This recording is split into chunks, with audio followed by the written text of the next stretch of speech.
You are listening to Any Given Sunday, a part of the Dead End Podcast Network. Please subscribe to our podcast on Apple, Spotify, Google, and all other podcasting services. Please make sure you check out Dead End Hip Hop, Dead End Sports, Dead End Gaming, Is the Mic Still On, Chris Platt's Strictly Hip Hop and Hoops Talk, and a host of other shows on our podcast network. Thank you for listening and enjoy the show. You are listening to Any Given Sunday for Sunday, February 7th, 2021. I am your host, Manny Brown. What's up, everybody? Joined by my co-host, Josh Rodriguez, as always. Josh, what up? What's going on, man? Another day, another year, another Tom Brady Super Bowl victory, another year of me defending my take of him not being the GOAT, and another year of me just losing more and more ground on that argument, huh? Same here, brother. Although I gave up a long time ago, man. I can't even argue anymore, man. I used to be one of those guys like, oh, Deflategate, Spygate. You know, they cheat, and you know, he's a system quarterback, and he's this and he's that. I'm done, man. I gave up a couple years ago, man.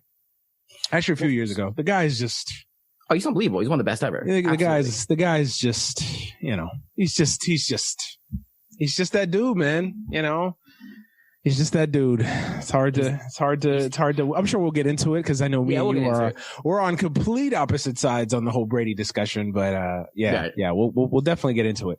But yes, we are coming to you about an hour or so after the Super Bowl. Hopefully you guys enjoyed yourselves, had some fun. Safely, of course, no COVID. Yeah, man, what a letdown of a Super Bowl, man. All the way around, from the commercials. We'll get into the halftime show because I think I'm in the minority on the halftime show. Yeah, everything, man. I just, but even then, even the halftime show just felt like it was a major just letdown for everybody. Like it just was it was just a meh Super Bowl. Like it was just kind of meh. Just there. It's just you were always just wondering like when the Chiefs are going to turn it up a notch, and they never did. Yeah, they never did. And that's the first time in the Patrick Mahomes era that we've seen that. That's the worst game I've ever seen him play. But I don't even know if it's on. I mean, obviously some of it is on him. You're the quarterback. You make things happen. But I mean, there were times, Manny, where the line like just not only did it not do its job, but like he was running from his life the moment he touched the football. Like there were just times where he's just like. And he just running backwards 10 to 15 yards.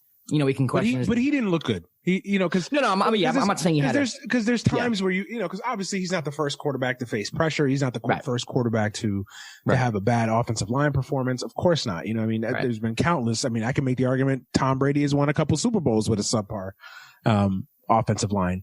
That being said, you know, he didn't look comfortable. He looked. You know, that was the first time I actually seen Mahomes really look rattled for a change. Like he just looked like, I don't want to say ghosts like Sam Darnold or deer in a headlight, but I mean, he kind of did. I mean, he just kind of, it for the first time really as a pro that I've seen him. And obviously we've all watched him, you know, countless of times.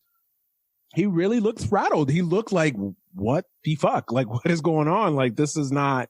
Like he had never seen pressure in his life. Like it just, you know, just running backwards, losing yards. Like he didn't. And I get it. A lot of it, I'm not saying it's on Mahomes. I get it. Right. A lot of it was on the offensive line. The offensive line played shitty, and it just felt like they just had no game plan. They had no answer. They had not even a game plan. Like, okay, that was the most disappointing part. That it just felt like they had no real. Yeah, it felt like Reed just had no answers. So they just was like, hey. You know, let's just give it up or whatever, you know, but he didn't look right. I don't know if the toe's still bothering him. You know, he looked decent 2 weeks ago. He looked okay 2 weeks ago. So I don't want to end, you know, the old Jimmy Connors line. If you're injured, don't play. If you're hurt, you're not injured. You know, I can't evaluate, you know, cause I know some people are going to probably say, oh, he's still feeling, and I know Jim Nance brought it up in the telecast tonight. That and he started limping, of course, and all that stuff. So, you know, but I hate doing that because, you know, I don't know what to evaluate. You know, okay, if his foot is 100%, does he play better? I guess maybe. I don't know if he does, man. I mean, there's little things too, like, you know, Tyreek Hill getting hit in the head in the helmet. You know what I mean? Like on that deep ball he had in the first quarter. Travis Kelce with a huge drop in the first quarter. Darrell Williams with that miraculous play that he had that hits his head. Like, it's not all on Mahomes. I just think in general, the Chiefs and every facet of the game were just absolutely awful. I mean, the punter had an awful game. Like special teams, it was just a bad game. I don't know if it was them underprepared. I don't know if they got punched in the mouth and they didn't know how to punch back, which is weird for a team that last year in the playoffs got punched in the mouth in every round and came back. Mm-hmm. So for me, it's like, all right, well, you did it last year. Why couldn't you do it this year? Don't know. I mean, I refuse to believe that the moment was too big for them. They won a Super Bowl last year. No. So I don't know what it was. I mean, Todd Bowles is a good defensive coordinator, but he's not, you know what I mean? Yeah, it's just not the 72 Steelers. Yeah, and I'll give him his flowers and he deserves them. Don't get me wrong, but let's not kid ourselves here. Like, I mean, hey, that's a hell of a defense, though. That defense, at least the last 4 weeks of the season, and then obviously going into the postseason, that defense has played top notch. And they've gotten better every week. You know what I mean? Like they've just legitimately have gotten better, especially in the postseason. Like every single week they've gotten significantly better. They've topped their performance week in and week out. You know, so they peaked at the right time. The Bucs peaked. Because we were sitting here during the regular season, like these guys are frauds. Like they're okay. Yeah. They'll probably make the playoffs and be bounced in the first round. And to be honest with you, like I stand by everything I said about them in the regular season. They did not peak until the end of the year. They peaked at the right time. And you throw a bunch of talented. And listen, let's be honest. I mean, and this is not me knocking Brady down, but the fact is, you have Antonio Brown, Chris Godwin, Mike Evans, Leonard. Like you have all these weapons on offense. Sometimes it's hard to like mesh and get it together. So I think it took them a little bit of time to get that chemistry, to really understand each other, and Brady a little bit of time to kind of mesh with Bruce Arians as well. I mean, he's coming from Belichick. It's a different system. You got to, and when they finally click, I mean, you see what happens. They win the freaking Super Bowl. Yeah. No, look, me and you were in unison all year talking about the Buccaneers and saying that we didn't buy the hype.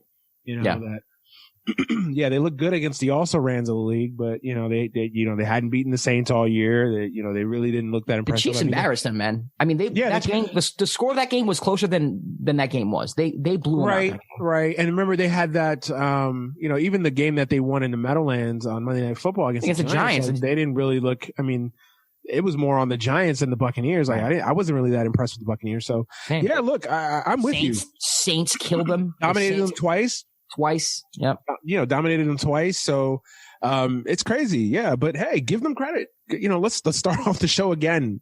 First, giving credit where credit is due. I know the bigger story is probably going to be the Chiefs and they're just complete no-show. But give the Tampa Bay Buccaneers credit. They won the Super Bowl, so obviously they deserve credit. And that defense stepped up, and Brady played great. Well, there's a reason why there was a no-show. There was a no-show because the Bucs punched him in the freaking mouth. Yeah, so absolutely. And that's the biggest thing for me, the physicality of this defense. Right. From the beginning. You just could tell. I mean, I could just tell that first drive of the game that they were punching the Chiefs in the mouth, and the Chiefs had no answer. And I shit you not. Like, I almost text you. Like, first drive, I was like, this just Mahomes doesn't look right, and they're putting pressure on him. Yeah. From the beginning. Yeah. I mean, and without blitzing either. I mean, this is just straight 4-man rushes. Like they're not blitzing him. Yeah. And they're putting pressure on him. And there's every level of that defense played well. The secondary played well. The linebackers played well. The defensive line, of course, played well. I mean, they just played well. Yes, I know we'll get to the referees and some dubious calls there. The Chiefs still would have lost the game. I understand. That didn't decide the game. Please, Twitter, spare me. And people that I love, my friends, group chats that I'm people that I absolutely respect their football knowledge on. Right. Bringing up the officials. I'm like, come on, stop. Yes, where there's some dubious calls. Yeah, two things can, and I tweeted this, two things can exist. The refs could have had a bad day, and at the same time, the Chiefs could have played like absolute shit. I mean, if Tom Brady doesn't get a holding call, they punt the ball away. Like, there's nothing in that game that indicates that Patrick Mahomes is going down and scoring a touchdown. They're getting the ball right back, and the Bucs are going to, like, that game, what was his final score? 31-9 was the final score? 31-9, and it honestly felt like it could have been more. Yeah. Like, that game literally felt like it was like 42-3. Like, it never felt like the Chiefs were in it. Yeah. No matter what call the referees would have given, I guess, the Chiefs defense in that game, the Chiefs weren't scoring any touchdowns. They weren't scoring any touchdowns all game. And I texted you after the Chiefs kicked the field goal to open up the second half. As soon as the Bucs got a first down, I was like, it's over. Because you just saw it. Like the Chiefs defense was just like, oh, they're gonna let up a touchdown here. I know it's because the defense would have to step up. The defense would have to make some stops in order for Mahomes and company to come back. And once I saw that first down of the Bucs' first drive after the Chiefs kick a field goal, I'm like, this is done. This game is over. They're scoring a touchdown possession. It's over. Yeah, man. There's not much I can really disagree with you. I wish we had more to talk about.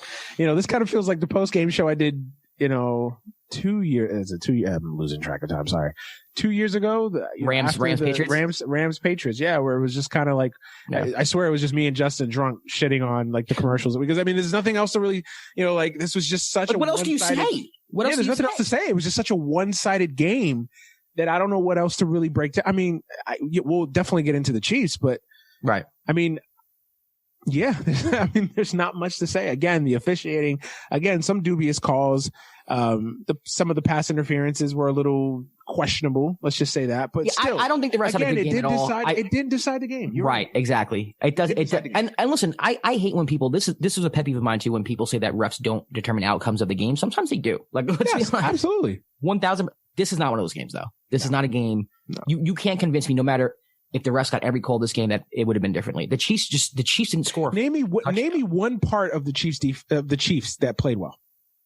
Special teams, the kicker or the punter was just terrible. Aside from that one drop, I think Kelsey played decent. I don't even think Kelsey played that well. He had garbage time catches, but did he do anything of note when the game was really on the line? He was really the only offense in the first half. He had a decent second, but it wasn't a Travis. Like, I'm not looking at Travis Kelsey. Like, if I'm an alien coming down to space, I'm not looking at Travis Kelsey and like recognizing the talent that he actually is. No, he wasn't Travis Kelsey. Nobody played up to the standard. Not a single person on that team. Everyone, their DBs got annihilated. You know, they got punched in the mouth and didn't know how to respond. Yeah. It was clear to me now. Like they literally got punched in the mouth, and it was like they had no answer. The Chiefs felt like, I know you're not a big college football fan, but you know how like these college teams just blow out, Brooklyn College, Brooklyn College 56, 60 to nothing. And then they play one big divisional game, or they play a big time ranked team. Right. And they just don't know how to respond because they played shit for 10 weeks. That's what it felt like with the Chiefs. I'm not saying that's the case, but that's what it felt like, that this team just hadn't played real football in like 2 months. And we know they have, obviously, but it just looks so unprepared and so just uncharacteristically bad. I don't even know what to say about it, but let's start off by giving, Tampa its flowers. Yeah, absolutely. Tampa played well. Congratulations to Bruce Arians. Guy's been in the game for a long time. From everything you hear, is a good guy. People like him. So credit to him. Finally got his Super Bowl ring, 68 years young. Did a good job with this team. This team could have fell apart. It could have easily went off the rails there. A lot of egos, man. It's a lot of egos to keep in check. Yeah. And look, it helps having Tom Brady. No doubt about it. It helps having Tom Brady, but hey, he's the coach. He gets credit. He had this team ready to play every single week, especially in the postseason. And, he's a Super Bowl champion. He's a Super Bowl winning head coach. Obviously Brady, we'll get to our Brady debate later, but, obviously credit to Brady, especially after playing poorly the second half of last 2 weeks ago, and then having really one of the worst games of his career against New Orleans. He just did not play well. For him to come out and completely outplay Patrick Mahomes. I hate to say it. Again, I am not. No, Brady was. Reiterate this because people have been hitting me on Twitter saying I'm a Brady apologist now. Like, I'm a Jets fan. How am I a Brady apologist? Right. But the guy I'm tired of losing this fight. He's a GOAT. Like, he's the GOAT. Okay, we can debate resumes. It depends. He has the best resume. What do you define as the GOAT? Again, we'll get into that in a little bit. It just depends on what your definition of GOAT is to me. In my opinion, he is arguably, or at least has a seat at the table as far as being one of the greatest quarterbacks of all time. I agree. I agree with that. We'll get into specifics later. Okay. But congratulations to him, man. He played well. He did his job. He led this team on the field, off the field. He led them. He raised the temperature of the room around him. He elevated every guy in that room. That's what quarterbacks do. That's what leaders do. That's what faces of the franchises do. Like, that's who he is. And I know a lot of people don't put as much stock in that. They think, blah, blah, blah, da. Hey, that's important. Intangibles. That's why these guys make $40 million. It's not just for throwing 5,000 yards. Right. Matthew Stafford throws 5,000 yards in his sleep and he never wins. Yeah. Yeah. Go back to that old discussion. I know. But yeah. We'll see next year. There's a lot of guys that throw for 5,000 yards and never win. So look, the guy is incredible. Give him his flowers, man. I don't like him. I don't like his politics. I can't stand him. Again, I reiterate, I am not a Tom Brady fan. I am a Jet fan. Right. No one has been ruined. No one's life has been made more of a living hell in the last 20 some odd years than my life. I've had to watch this man literally pulverize my team week in and week out. So please do not call me a Tom Brady apologist. I think Bill fans have a basically AFC East fans. Yeah, the Dolphins have always done okay against them. Okay, yeah, but still, it's like, please spare me with the Brady apologist stuff. No, you know who you are when you listen to this. Yeah. But that being said, man, the guy is. And listen, and again, like, just because my take on Brady is that he's not the greatest quarterback I've ever seen doesn't mean I can't recognize greatness. He was phenomenal today. He's one of the best quarterbacks ever. I mean, mistake-free football. I can't think of a throw off the top of my head where I was like, ooh, got away from him. Not a single one. I mean, the second touch, like the first touchdown pass at Gronk was a simple, like, whatever in the flat, but the second one was like a freaking dart, bro, like 25 yards in the back of the end zone. Like, he's 40 something years old. He shouldn't be doing this shit. It's amazing. It's incredible. So yeah, definitely give Brady his flowers, man. I hate to do it. I'm not a fan of the guy.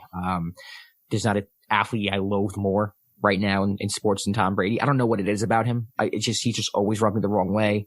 I'm not the type of person who hates greats. Like, I'm a huge LeBron fan. I love LeBron. It's just something about him. I don't know what it is. It's weird. Yeah. The way you feel about Brady is how I feel about LeBron. Right. It's like reversed. And right. I know he plays on the Lakers. Trust me. It's right. Yeah. Anyway, so it's tough. You're in a very weird paradigm there, man. It's very weird. It's weird, man. I got but he wears my jersey. I got a root for him. He got you a chip? The way I look at it is a very transactional relationship. It's a business relationship, man. You're gonna get another one this year too. If nothing goes wrong, bro. I can't see that. That's another conversation. We'll get into it. We got plenty of time to get into that. Yeah. Yeah. That being said, yeah, man, it's a very transactional relationship. So as long as we win, as long as he plays up to par, I have not said, to my credit, I have not said anything negative about LeBron in 2 years. The last time I shitted on LeBron was. Why would you? Yeah, of course, right? But but still, the first year when he was throwing the ball off the back of the backboard and down passes, when he quit on the team, yeah, when playoff mode was activated. It's like if that's playoff mode activated, I can't defend him. Return it, please. Turn it off. I can't. The one, and this is just really quick. The one argument against LeBron that I think is very, very valid is that there are things you can pick at with him. With Jordan, there's like minuscule things, like you have to dig really deep to. With Jordan, you had to kind of like you get layers, and with Jordan, it was all after he played. Like you started finding out, like, and of course, it was the image portrayed around Jordan and all that other stuff. So that helped, right? But like LeBron quitting the second. I mean, he quit on the Lakers. He redeemed himself the next. But quit on those young guys, man. He did. But back to Brady. Like Brady to me, just I don't know what it is. He's what he is to me. LeBron is to you. Very pompous, very arrogant. There's just a, I get it. And look, again, all things that I know and I've noticed and I hate him for too. But as far as the GOAT conversation, it's just, to me, I gave up, man. I threw my flag a long time ago. I was like, I'm done. I can't even argue it anymore. Well, so for me, it's like Brady can win the next 10 Super Bowls and it's not going to change my mind because the GOAT conversation to me is an individual thing. And I think so much goes into a team winning the Super Bowl. Not to say that an individual can't affect that. Obviously, there's a reason why Brady has the amount of Super Bowls that he does. Right. But there's just little things like, Tom Brady doesn't beat Seattle if there's not an interception at the goal line with the worst call of all time. You could say that about any quarterback. I get that, but what I'm saying is there's very specific things. Like, let's be honest, man. The past 2 Super Bowls that Brady's been in, his defense has allowed a total of 12 points. 12. Absolutely. I mean, he was bad. He was bad in the Rams Super Bowl. He was at best a game manager in his first Super Bowl. Like, I'm not disrespecting him.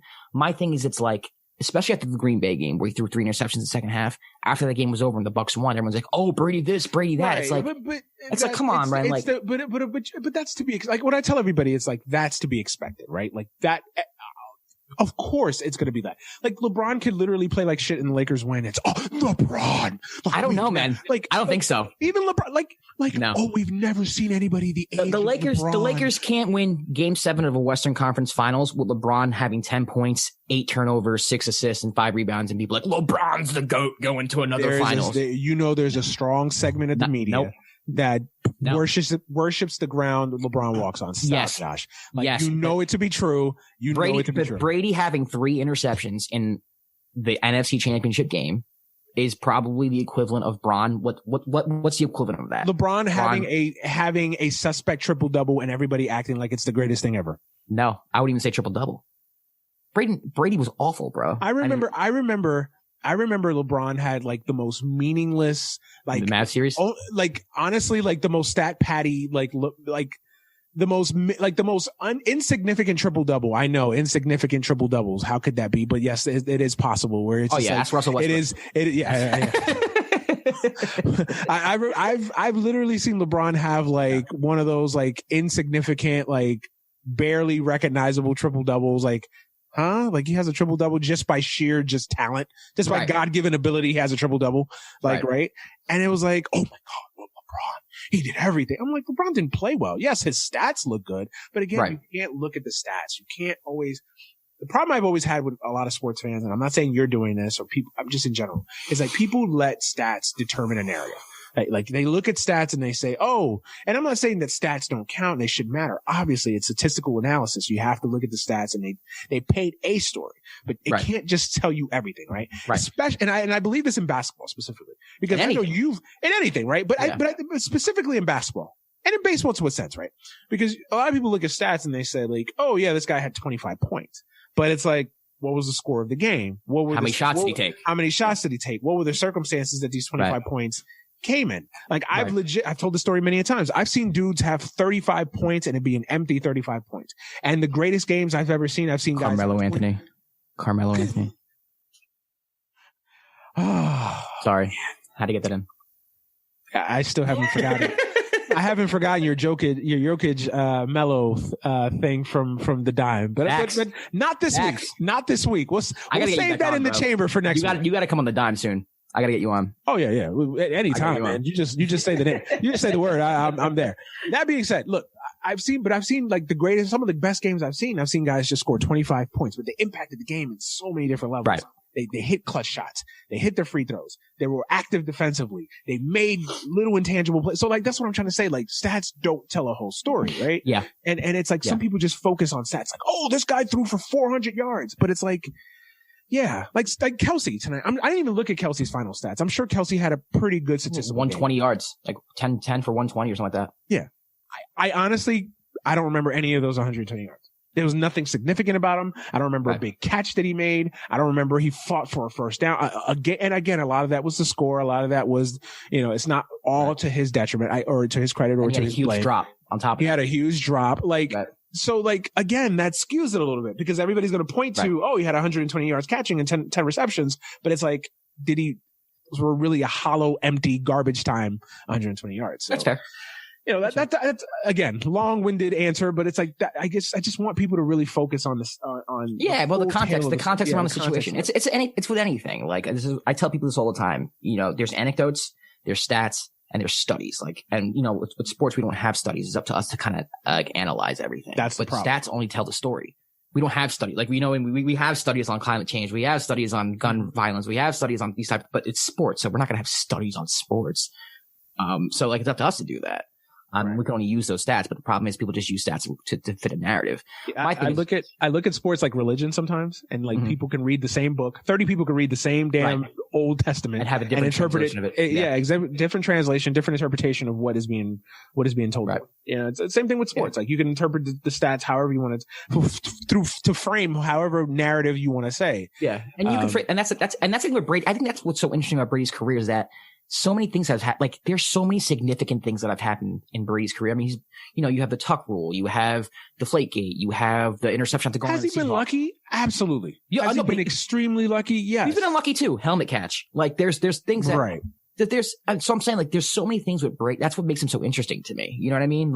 Even this year, it's he won the Super Bowl, but he took, the Bucks, which is the Tampa Bay Buccaneers. Everyone hears Tampa Bay Buccaneers he took a franchise like the Bucks. It's he took a franchise that kind of picked up Antonio Brown, Rob Gronkowski, and already had talent, and had Mike Evans, and had Chris Godwin, and had Rojo. They picked and Jason Pierre-Paul. It's come on, I understand the narrative But like, let's put this into context here. I mean, the man was surrounded by the best receiver we had last decade, the best tight end of all time, two of the best young receivers in the league, a number 1 draft pick running back, Leonard Fournette, who I don't care what anyone says was a beast his first couple of years in Jacksonville. That just kind of went south. And Ronald Jones is not a really good running back. Yes. So like, Brady deserves his flowers. Brady deserves props, but let's not pretend like he just went to the depths of he didn't take the Jets roster to the Super Bowl. Yes, come on, like this Bucs team. I mean, with a competent quarterback, you could convince me that with a Matthew Stafford, this team was a Super Bowl too.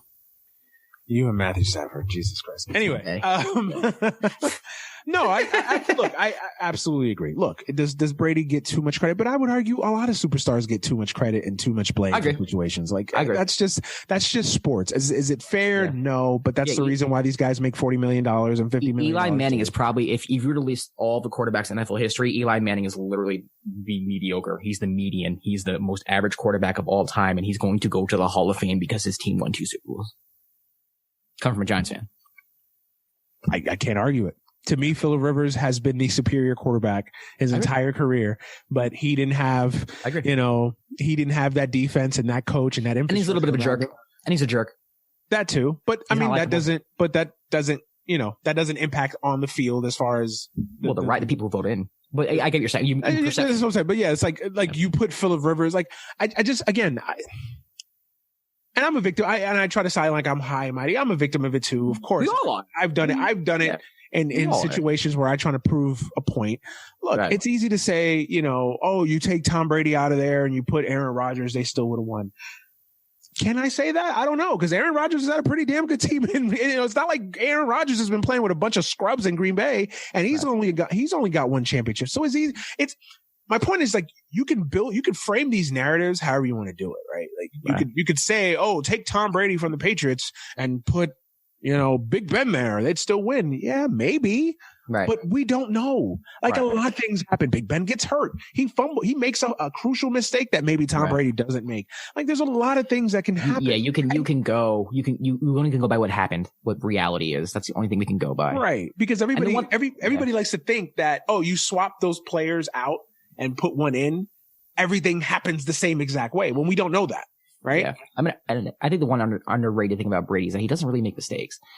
And there are a lot of things where he always just makes the right play, and it's little things, right? So like if on first down, if you get that, 4-yard completion instead of trying to go deep, 2nd and 10 is different than 2nd and 6. Like, it's just little things like that where it's just, he's constantly putting his team in better position to win without even noticing it. And that's one thing I'll give Brady. Look, the guy looked at, again, the first Super Bowl, he was a game manager. I don't think anybody's really going to argue his place on that. Like, he was a game manager. But obviously the second and third one, he did his thing. He was a significant factor in those Super Bowls there on out. And everybody brings up the Super Bowls he won. Yeah, the Seattle with the interception. But think about it. The guy lost 2 Super Bowls really on miraculous plays. Like, Eli Manning made a hell of a throw in that second Super Bowl to Mario Manningham. And who knows? Who knows? Without that Manning play, he wins that Super Bowl. Obviously, we all know about David Tyree and the helmet catch. Right. Maybe that doesn't happen. Asante Samuels holds on to a pick. Who knows? He may have 9. He may have 9 Super Bowls. Yeah, but about Brady, that's the thing. It's like, you can make a case for him being 9-0, but I could also make the case of him being 3-6. You know what I mean? Like, that's the crazy thing about him, and a lot of that has to do with things that don't even involve him. That has nothing to do with him doing. You get what I'm saying? Like, even the Tuck rule, he shouldn't even gone to that Super Bowl. So I could say 3-5. Like, there's so many different variables that, for me, I understand why people take titles into consideration or as the end all be all to the GOAT argument. But for me, there's just way too many variables in place for me to just assign whoever wins the most titles as that person being the greatest of all time. It's just, to me, it's like, all things being equal, defense, offensive line, whatever, who am I choosing as my quarterback? And the answer to that is not Tom Brady. It's not. So let's get into this discussion. Well, we've already been in it, but so you say he's not in your consideration as far as who you would pick to be that guy, right? Right. So then who would you pick? Who do you think fits that bill better than Tom Brady? The best quarterback I've ever seen is Aaron Rodgers, and it will be Patrick Mahomes like 10 to 15 years. Okay. I mean, this is the thing. Like, I can't argue, like, even with the greatest in basketball, like, if an old head told me, hey, the best basketball player I've ever seen was Kareem Abdul-Jabbar, I can't argue with you. Like there's some validity to that argument, right? Like it's all subjective. That's the thing. It's very subjective. Plus, it's like it's not like you said Mitch Richmond's the greatest basketball player. Like obviously there's levels to this shit, right? Like of course, like I can't argue that. Yes, I can poke holes at what you just gave me with Aaron Rodgers and say, well, he's been very talented, but in the biggest moments he's come up really small. Like or just doesn't get the opportunity to come up in big moments because his coach doesn't go for it on fourth down. But we can talk about that another time. Okay. But duly noted. But like, I'm just saying, like, quote discussions are very subjective, and we always, and I'm guilty of this myself, right? We plant our flags and who's our guy, right? And like we can make arguments for and against very easily, and those arguments are very seamless, right? Like you can make the same arguments for and against, right? Like I could say the same things about Tom Brady that I could say about Aaron Rodgers, right? And vice versa. So. Yeah. I mean, obviously Aaron Rodgers, like I will say this, is Tom Brady the most physically gifted quarterback I've ever seen? No, he is not. I saw Marino. I thought Marino was just, as far as they say, pure passer. Marino and Rodgers are probably the most talented, most gifted quarterbacks I've ever seen. I'll throw Brett Favre in that discussion too. As far as just physically put on earth. Brett was just too reckless for me. Right. Yeah. Favre has other things that keep him from that discussion. But as far as just a thrower of the football, like I saw Favre play in some frigid, horrible conditions and just make plays and make some just throws that you just sitting there like, how the fuck did he just make that throw? Like, so that like, and same thing for Marino, same thing for Rodgers, et cetera. Right. So I would say those are the three guys that I just, in my lifetime, and obviously I span 86 to now, right? That I've seen that I just was amazed by, right? And a couple other guys in between there, that have also kind of wowed me, and now obviously Mahomes is definitely got a seat at that table too. So yeah, is Brady the most talented guy I've ever seen? No, but I feel like sometimes we always focus on talent, like just talent alone. Yeah, but also in my arguments, I always feel like we focus on like what happened in the Super Bowl. Like people are going to hold this game against Patrick Mahomes for the rest of his career. Whenever, let's just say Patrick Mahomes wins as many titles as Brady. People are like, well, the one time he played Brady, he only put up 9 points, so therefore he's like that. That's what I'm saying. Like this should. Yeah, no, but I get what you're saying, and that's like those are idiots on Twitter. And, that's a lot of people, man. That's it's a lot of, but I don't think they're a significant majority. I think most common sense fans have a good sense of sports, and they say like, oh, okay, like if Patrick Mahomes goes on to win the next, I don't know, 6 Super Bowls in a row. Right. I don't think anybody's going to be looking back at this game. Reasonable, logical fans are not going to be looking. At least I'm not, and people that I know and I respect. I shouldn't say that. But like, I think that what people should do is like, yo, this dude is a beast. He's got 7 championships. He went 7-1 in a Super Bowl. Yeah, he could have played better in that one Super Bowl, but I think once you win 6 in a row, it's hard to really like. I agree. I mean, it's hard to really, Yeah, when LeBron lost his first one, everyone's like, he'll never be in the discussion, and he is. Having a losing record in the finals, he is. He's in the discussion. Yeah, I would say basketball is different than football in a sense because I think has more control. Because one person has like so much control over the trajectory of a franchise, than say in football, right? Even though quarterbacks, we obviously know if you don't have a franchise quarterback, you're not most likely going to win, right? Like you can't say, well, take out Tom Brady and put, I could conceivably make an argument that if you say take out Tom Brady and put in prime Joe Flacco, could this Bucks team probably still win? Yeah. You put Brad Johnson on this team, could they probably still win? Maybe. I'm not comparing Brad Johnson to Tom Brady, so please keep your takes. What I'm saying is, but then if you switch over to basketball, I'm not going to say, oh, take LeBron off the Cavaliers in 2016 and put Mitch Richmond on there. They're going to win. No, they're not. Like, it's not even close, right? Right. So it's different. One player impacts the game in basketball so much. So I always stray away from the basketball discussion when the GOAT discussion in basketball because it's such a different game, right? It's just a different dichotomy. Baseball too is interesting. And baseball is just different because I mean, the greatest players in the world, some of them don't even have World Series rings. Like, it's just Yeah, Mike Trout's stuck on the Angels forever, and he's never going to see the playoffs. Right, and Mike Trout could be on a great team. Guess what? He goes 2 for 16 in a playoff series. He's A-Rod. Or he could go 10 for 15 in a playoff series, but if his pitching staff gets up 40 runs in 4 games, guess what? He's out of there. Right. So it doesn't matter. That's why I love baseball, because it's, in a way it feels fair. It just feels like a fair game. Like Brady, and this is the same thing. Like, you can go and struggle and put up only 13 points in the Super Bowl, but if your defense holds the other, team to 3 points, you win, and that's another notch on your belt. Like, that's what I'm saying. Like, I'm not, like, I told you this before we started. Like, I'm not frustrated seeing that Brady takes on Twitter. Like, he played amazing today. What frustrates me is that when he struggles and they still win, people attribute it to him. Like, the Rams Super Bowl to me was really frustrating because he wasn't good. He had a bad game. They put up 13 points. The defense won that game. And after the game, it's all about, I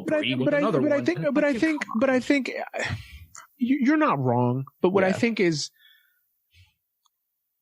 he's a big reason why they got there, right? Like, I think you could admit that he's a big reason. In totality, yes. In totality. Yes. And I think it's a totalitarian argument, right? I don't think it is. It's a totality argument, right? I think you see it as, but I don't think people who make it are making the totality. You're right. Like, for me, I look at it as totality. Obviously, did he play badly in that game? Absolutely. But I'm sure that if you're a fan of the Patriots, you could point to 15 games or 7 or 8 games that year where the Patriots aren't even in position to get to a Super Bowl if Tom Brady doesn't do something spectacular to get them there, right? But so I think that where do you balance that, right? So, like, where do you balance the totality of, like, right? Do you want to say, well, the defense helped them win the Super Bowl because they played great in that moment, or do you want to say the totality of the season? But no one ever gives that argument when I right, because it's hard, right? It's hard to have nuanced discussions in sports. But because sports is so passionate. So eloquently, you just did it so easily. Like, you just, like, if I came at you and I was just like, well, Brady had a terrible game against the Rams, like, you were like, well, it's the totality of it. I mean, if they don't get there without Brady, yeah, he might have had a bad game, but no one says that. No one ever says that, ever. That's never the argument. Because sports is, with sports, I think sports is one of those things that it's very similar to politics. Like, we're so passionate about the people we root for, or your team, right? That I think that sometimes you can't have these nuanced discussions, because in a way it's like you're almost betraying your point. It's like you're so loyal to your point that you don't even want to have, like, a nuanced discussion. Like, and it's easy for me to have a nuanced discussion because I don't have a dog in a fight per se. Like, if this was, like, I don't know, Kobe compared to LeBron, like, Kobe's I get very passionate. I get very passionate about the Kobe. Like, as a Laker fan, I always feel disrespected because I feel like Kobe gets left out of the GOAT conversation many too many times. And yes, LeBron has had the totality of the career. LeBron's probably had a better career than Kobe. I feel like both of them at their peaks, I've always felt like Kobe was a little bit of a better player. Obviously, it's subjective. You could sit there and tell me LeBron did this, that, and the other, and that makes him better than Kobe. And I can tell you he had this shot, that shot, and he did this, and he guarded this guy at the end of the game, and that makes him better. We'll be here all day, right? We're never going to win that argument. So, yeah.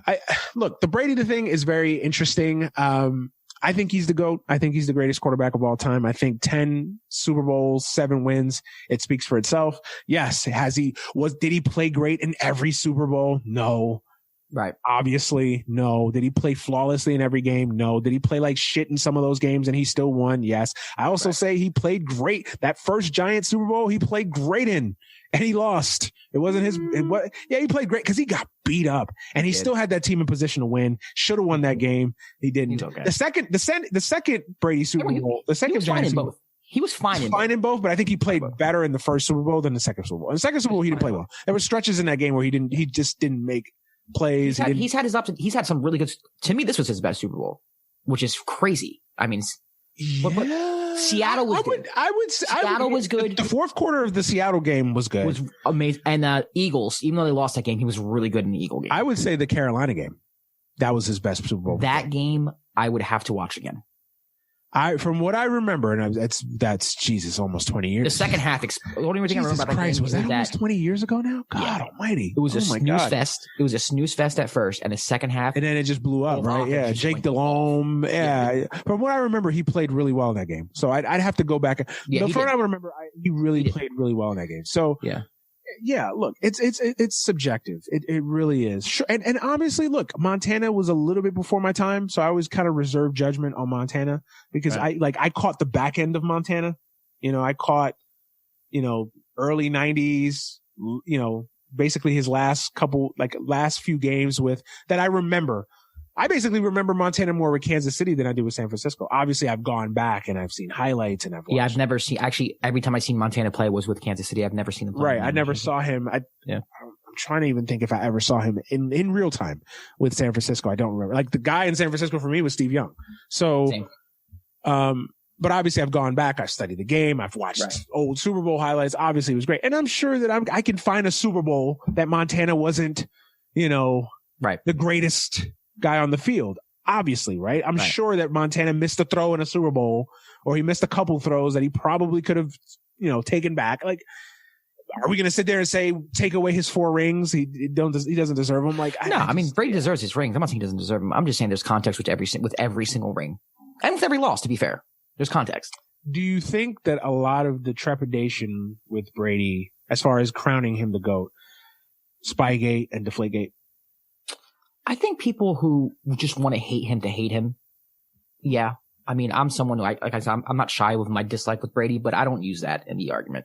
But I think there are some people, especially Colts fans. There was a Peyton Manning, Tom Brady rivalry for a little bit, and, Deflategate was against the Colts, and Spygate. To me, I don't put too much stock into it. They kind of sound like conspiracy theory to me, and I stayed away from conspiracy theory. I think Spygate was legit. Yeah. It was not a conspiracy theory. But how much does it matter? Like, what does it count for? You know what I mean? Do you think that really helped? Well, I think I do think it helped him. I do think it helped him. To what degree, to what level, we'll never know, obviously. Yeah. And and also I think what hurts the argument against Spygate was we know that they weren't the only team doing it. Right. The Jets did it. Like they weren't the only team doing it. It's been proven. That being said, I think it does help when you at least have a understanding of what the defense is trying to do. Yeah. Aside from scheming against them and guessing and educating. Yeah, I'm not too familiar with the details of it, to be honest with you. Basically, they were going through and recording defensive walkthroughs and practices and kind of getting the defensive signals. In football, if you know that, you have a high, it's cheating. It's a high event. Deflategate, it's cheating in the sense that it's gamesmanship, like deflating the football so you have a better grip, especially in inclement weather. I've always said this. But the Patriots won that game by like 97 points. Right. I've always said this. Deflategate on the surface was nothing, right? Like I think the way the Patriots handled it is what caused Deflategate to get bigger. Like had they just came out and said, you know what, hey, our bad. We weren't really trying to cheat the game. It was more of a gamesmanship type of thing, but we apologize. Had they handled we still it better, won 48-3. Had they handled it better, and they won the Super Bowl that year after the fact. Yeah. Had they handled it better, I don't think Deflategate blows up the way it does. I think what happened was, and I think what made people hate the Patriots more was just this aura of arrogance. Like, yeah, we cheated, but we don't respect you enough that we're even going to like. Right. And it wasn't just that. It was sound remorseful about it. Then when that comes after Tuck rule, you know what I mean? Like the Tuck rule thing was like, yeah, but the Tuck rule thing, as much as I hated the Tuck rule, and I hate that rule, and to this day, it's a travesty with the Raiders. The travesty that rule cost the Raiders a championship, or cost the Raiders at the very least a Super Bowl match, right? That being said, I don't think that's on the the Patriots didn't orchestrate that. Like that was like more than like something that when a team that goes to Super, it's undeserving. You just don't want to give them credit. You don't. Like people don't want to give credit to Brady for that Super Bowl because they felt like he shouldn't have even been in that Super Bowl. And then the Spygate thing with the Rams on top of that. So you kind of, look. I mean, even little things like even in the AFC Championship game, like fucking Baltimore Ravens kicker missing a 20-something yard field goal to tie the game to go to overtime. Like but I feel like things like the offsides in Kansas City in the AFC Championship game. True. Like there's like so many. And I get has he been extremely? I feel like you're being I get your point, but I feel like you're being a little unfair in a sense because I feel like you can say that about any quarterback that's won a lot. Not to the point with Brady though, man. I mean, Brady's caught a lot of like just historic breaks. Like they're not just kind of like. These are like a holding call. Like these are historic breaks, like a kicker missing a 20-yard field goal to force overtime the AFC Championship game. Pete Carroll with the worst play call of all time. I get it. In a lot of ways, Kyle Shanahan forgetting like half of his brain. Like there's just, and to credit Brady, he was phenomenal second half. But like, there's just so many things that are just like, if this didn't happen, wow, how lucky can one person get? And when you combine luck with the fact that he is absolutely one of the greatest quarterbacks of all time, you're going to get what you get. But Rodgers has never gotten that luck. You know what I mean? We don't know if Mahomes is. That's true. That luck. That's true. Like none of these greatest. Marino never got that luck. Like so for me, it's kind of like I understand he's one of the greatest of all time, and we should celebrate him. But where do you quantify? That's luck, though, right? For me. That's the part. That's why I get what you're saying. I get what you're saying. You're not wrong. Has he been extremely lucky? Yes. And in a weird way, Rodgers has been like extremely unlucky. You know what I mean? Like the muffed onside kick in Seattle. Come on, man. Example, right? There's no reason why they go and they win that Super Bowl. 100 times, right? 99 out of 100, that guy makes that catch, right? And that's not an Aaron Rodgers. That has nothing to do with Aaron, but that goes against his legacy. That's my point. There's plays that don't even involve Brady, that don't even involve Aaron, that go for and against their legacy. Like, we'll never know if Rodgers converts that fourth down. We'll never know. Right, we'll never know. And so we can just speculate, but the fact that he wasn't given that opportunity, it's going to go against Rodgers because at the end of the day, 15 years from now, people are going to know that Tom Brady beat Aaron Rodgers. But I feel like in a way that's kind of sports though, right? Like that's the cruel nature. I'm just saying, of sport. I've never seen someone catch as many breaks as Tom Brady. Since when does Patrick Mahomes not score a touchdown? You know what you could put up 31 points. You could put up 31 points against the Chiefs and lose. You know what it is? I feel like forget LeBron. I feel like the way you feel about Brady is the same way I feel about Derek Jeter. Like I've always felt this about Derek Jeter is Derek Jeter has had the luckiest career in all of sports. Like again, not taking anything away from Derek Jeter, not taking away from his greatness. Derek Jeter would still be a Hall of Fame. He would still have 3,000 hits. But I feel Jeter's like not held as high regard as Brady and LeBron. Seriously? Just wait till this summer at the Hall of Fame. No one looks at Jeter as like the best shortstop of all time. It's known that A-Rod was Josh. Come on, Josh. Come on, Josh. There's a fanfare around here. You're capping now. Come on now. I know you're a Yankee fan, but come on now. I'll let you say your point. I'll let you say your point. But I actually agree with you on this. Where you're going, I agree with you. I feel like Derek Jeter, Derek Jeter. Oh, the spinning. Oh, he caught it the way he just ran to the stands and just dove and he magically just caught it. Oh my God. Only Derek does that. Only Derek. Derek does that. Yeah. Us Yankee fans. Stop. And we made this aura around him that I would say he didn't deserve. I mean, the thing is, he deserved it. But let's be fair. Right. Was he the best player on those Yankee teams? He never was. I would argue Mariano was probably the better. He's a relief pitcher, so it's iffy. I get it, but I would argue Mariano was more important to that team. Yeah, I would argue in the prime of those Yankee years, Bernie and Tino were more important. I shit you not. As a Met fan, as an opponent of that 90s run.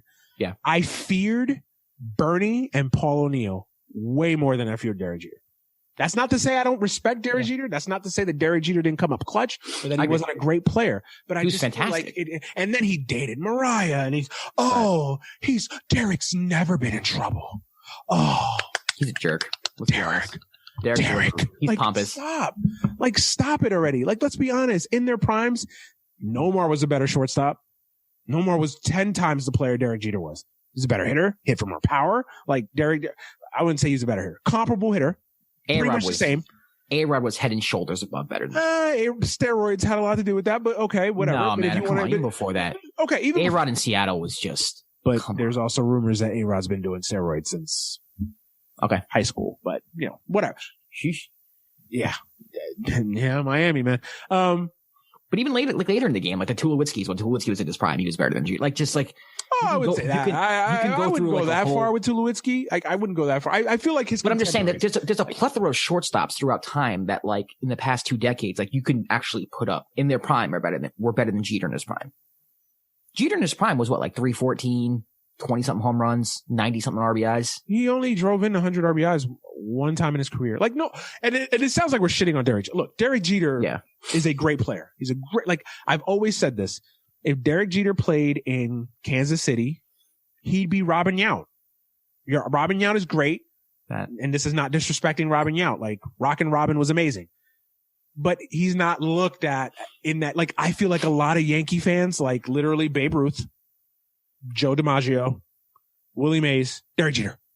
Like it's just like and Jesus Christ, like in that. It's also the intangible thing that people talk about Brady. Right. That Jeter. Right. He comes up. The intangibles. He comes up clutch. He does. I mean, a lot of like you cannot. I mean, even like, listen, I understand like that play in Oakland gets replayed over and over and over, and it makes people sick. But I mean, that saved the game. That was a 1-0 game. Like without that play, the Yankees don't advance to.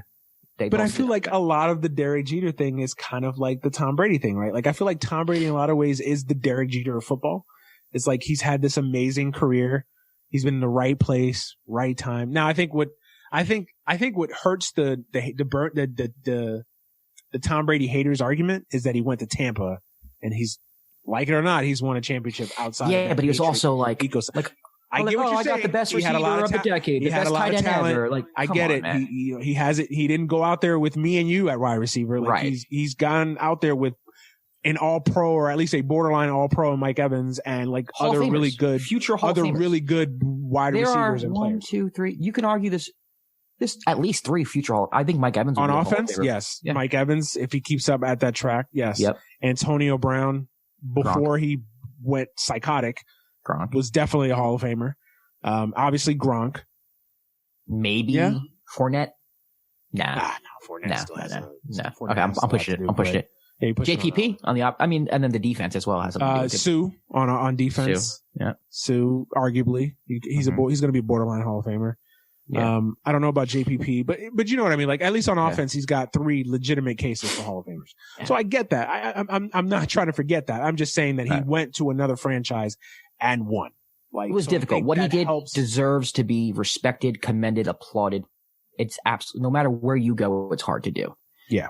It's hard to do. Yeah. Like we joke around with Matthew Stafford a lot lately because you know how much I like him, but like he has a difficult task in front of him, like going to Los Angeles and I'm not expecting him to do it, even though I feel like, you know, the Rams, you can make a case, just need a quarterback to win it. That's all they need. You know, the defense is there. The weapons are there. Like, I feel like Stafford is the anti-Brady in a sense because I feel like he's more talented. He has more raw talent than probably a Tom Brady does. But Tom Brady has the intangibles that I've never seen Matt Stafford. See, I'm interested because I'm not sure if Matthew Stafford had a chance to show those intangibles. And I think at times he did. It's just that he plays for the Lions. So I'm betting on the fact that he's going to show. Let's hope. I just feel like a lot of people just ignore. Like I feel like bagging on the Lions is low hanging fruit. Oh, he played for the Lions, so that excuses like. I think we're about to find out. And it's a lot of pressure on him. I'm curious. There's a lot of pressure on Matt Stafford. He's probably got the most pressure of anybody going into next season. Like he's got a lot of pressure. Like it's put up or shut up time now. He does. He absolutely. I think he 100% does. It's definitely put up or shut up time for Stafford now. I don't want to hear about, well, you know, I played for Jim Schwartz. That's not going to fly anymore. Yeah, and if they get into the playoffs at 9-7, 10-6 out in the first round, I'll be the first one to be like, okay, I was wrong. Yeah. Look, I feel like we could be here all day with the Brady discussion. I get what you're saying. I don't want to. The Derek Jeter comparison was really good. I get what you're saying. I feel like he's been extremely lucky. He has a lot of things gone his way. And analytics are not kind to him. Oh my God, defensively. Yeah, I always felt like he was overrated, but again, he gets praised as this great shortstop because he dove into the stands and bloodied his nose, and he gracefully did it. You know, he's a great defender. Did you see the jump throw? Oh my God! I've seen 30 other shortstops do the same thing before and since, but you know, Derek Jeter is the Yankee, and he's better. Like half black, and he's got a good smile. Looking. He dates Mariah Carey. That's it. You're right about that. I can't deny that as a Yankee fan. Yeah, but I watched this year at the Hall. Oh my God! In the lead up to the Hall of Fame, I'm sure Jordan and Nike have this nice, beautiful commercial lined up. And oh my God, stay off. If you're a Derek Jeter hater, stay off the MLB Network, please, because you're gonna get sick of it by freaking. But then it's frustrating as a Jeter hater that he keeps having these moments, right? Like even his last at bat was right. Like it's like, come on, seriously. And that's how I feel like about Brady, right? Yeah. Like I feel like that's how you feel about Brady. Like, come on. It is a little bit, but I also like you recognize the fact that Jeter is great. I also I think a lot of times when people hear people like me talk about Brady, I'm not denying his greatness. I think he's fantastic. He's obviously. But you're not disrespecting Brady. Like friends of mine that I know. It's just It's just the frustrating part. So many times that like I said, plays that have nothing to do with him going his way. Right. See, me and you could have this nuanced discussion because I feel like you're still giving him proper credit. Is the ones that I like, oh, Brady's so overrated. You could put you could put Gus Frerotte on the Patriots and the system argument is dead. What? The system argument is dead, by the way. What? Like, stop. The Belichick system argument is now completely shattered. Yeah, it's done. Like, stop it, please. Like, yeah. Stop it, please. Like, I just feel like people now, like, you could say that has Brady been lucky? Has Brady been extremely lucky? Or he's had a really good resume, but not the GOAT? Or he's one of the GOATs, not the GOAT? Okay, we can have a discussion. But this idea that we're going to sit here and like, cause I've legit had people tell me like, oh, you could put, Matt Stafford on those Patriot teams and they still win the same way. I'm like, really? First of all, no, you're capping. Second of all, Brady in his prime was ridiculous, man. Like, stop. Randy Moss, like it was that team was Brady in his prime was absurd. And I guess for me, like, I feel like I gave up fighting it. Like, I gave up a long time fighting that fight. Cause I used to be like you, man. Oh, he's a system quarterback. Oh, the year that they didn't have him, had Matt Castle and they still won. You know what I mean? I'll admit I thought he was for a little bit. You know, I was that guy, but then I just gave up, bro. I was just like, it's hard to just keep holding this flag. And it's like, I get it. But for me, that's the thing. Man. Like, I don't, like I said, I judge, it's based, the way I judge everything, greatest of all time, it's an individual thing. So in my mind, I have to, hey, both sides of the ball are equal. Who do I want? Like, that's how I just judge it. Right. And for me, it's not Brady. So, all right, I guess we can put the Brady discussion to bed. Anything else on Tampa before we move on to the Chiefs? Nah, man, I'm just really happy for your friend Justin. He was going to come on today. Yeah. I saw he got COVID. I hope he feels. Yeah, he got COVID. He's got COVID, and he's also a little intoxicated. Yeah, what a day. As a fan, credit to him. You know, if he's got a quarantine and have COVID, why not have your team win a Super Bowl? And but shout out to. I mean, listen, winning a Super Bowl for anybody is like a dream. So like, I'm not going to hate on anybody who wins it, man. Like, shout out to Mike Evans, great receiver, deserves it. Chris Godwin, same thing. Leonard Fournette looked like the Jaguars gave up on him. Redemption, had a great game. Mm-hmm. You know, just JPP, one of my favorite Giants ever. Happy he got another one. Yeah. So I'm credit to Tampa, man. Yeah, man. Hey, credit to Todd Bowles, man. I can't stand him as the coach. He was such a bad. He's like, it's so frustrating because he's such a great defensive mind and great defensive head coach. And the thing is, like, he's going to get a head coaching job from this, and whoever hires him is going to be sorry for it. And I feel bad saying that, but hell of a and everything you hear, he's a good guy. Like, amazing guy. I thought he was great with the media, with the Jets. I thought he was awesome. You feel bad for the guy, right? Because it's like, he's a good guy. He's not an asshole. He's not a dick, but he just, he's just a terrible head coach, Head coach is different than coordinator, man. We see it all the time. Spagnuolo. Yeah, and that's okay. You could be a great coordinator and not be a good coach. We've seen countless of them, right? Stags is interesting. Steve Spagnuolo is very interesting, man. Like, there's times where I think he's a genius, and there's times where, like today, where it's like, where were you, Spags? I think Spagnuolo's living off that Giant Super Bowl, man. The first one. Yeah. He was there for the first one, right? He wasn't there for I'm not sure if he was there for the second one. I think he was gone on the second one, right? I think he remember he was a head coach for the Rams, I believe? The Rams, yeah. Yeah, I don't think Spags was there for the second one. Coordinator. I'm looking it up. I'm actually curious. Wasn't that like Perry Fuel or somebody on the second one? Yeah, it was Perry Fuel. You're right. Okay. It's Perry Fuel. God damn. I didn't even remember that. You remember that. I don't remember that. Good call. It's weird. It's just weird. I remember shit like that, and then I don't remember what I ate 2 days ago, so it's just weird. But he's looking off that first. When you beat the undefeated Patriots, that's something. But I think Perry Fuel was like one of his assistants or whatever, so I think it was kind of still that same system, whatever. But Spags has been living off that first Giant Super Bowl, man, and I think everybody's been waiting for him to and to his credit, that defense last year played well in the fourth quarter. Yeah, played well enough for them to win and. Got them there. Yeah, look, Spags, he's a good defensive coordinator. I think people give him credit for being like this, but he should be a coordinator. He should just he's a coordinator. He's not a head coach. I mean, he was a disaster with the Rams. And that's how I feel about Bowles. Bowles is you just be a coordinator. And hopefully Bowles, like, honestly, like, obviously I'm never going to tell a guy not to go out and get your bag and get an opportunity, especially as a brother. Like, that being said, man, I feel bad for the guy because I know he's going to get another coaching job and it's just going to be a disaster. Hopefully, maybe, I shouldn't say that. Maybe he gets a coaching job again, and who knows? Maybe it's possible to we've seen it in basketball, we've seen it in baseball, where guys go into a bad situation the first time, and who knows? Maybe his next coaching job, he gets the freaking, the Falcons, and, they have Justin Fields and a better infrastructure and freaking 3 all-pro wide receivers. I mean, it's going to be a totally different situation than the Jets, right? So, he might learn from the mistakes he made as a coach, right, with the Jets. He'll take that to his new job and learn from those mistakes. So I don't want to say that, but I think that Todd Bowles is going to be one of those guys that unfortunately going to be destined to be a great coordinator, not a great head coach. What about the enemy? Where do you think he goes? I think he needs to have a job. I mean, it's a crime. You mean to tell me Nick Sirianni can get a job, but fucking Eric Bieniemy can't? Oh, well, it's Andy Reid's offense. It's fucking Frank Reich's offense. So Nick Sirianni called plays for like 2 games and he gets a head coaching job? Like, seriously? Right. Seriously? I think he's going to get a job. He has to get a job, man. There's no way. Honestly, there's no, he's not going to get one this year, obviously, because all the positions have been filled. But like, even just a college job, like the fact that he hasn't even gotten a college job. Well, has he not been offered any jobs because of the Chiefs, like going far into the playoffs? Like, isn't that how it works? From what I have read, because I've done some digging on it, and obviously folks that listen to the show, you can correct me or whatever if I'm wrong.